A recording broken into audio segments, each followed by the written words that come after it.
Tieši tāds pats rezultāts, kāds bija tajā video, tāds pats video būs arī tiem, kas nepazīst Jēzu Kristu. Jēzus Kristus ir gaisma.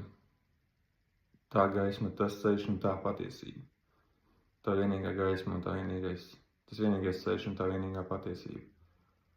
Kur pazūd gaisma, tur pazūd arī ceļš tumsā. Šī pasaule kā tumsa. Ja piedzimst un cilvēks nezin dzīves jēgu, viņš ir bez gaismas. Tad viņam nav, kas rāda ceļu. Kas seko Jēzum, tas seko patiesajam ganam. Tas var nebūt šāds gadījums kā video, pēc šīs dzīves, ka kaut kur iekrīt tumšā dziļā bedrē. Ir laiks pieņemt Jēzus Kristus evaņģēliju.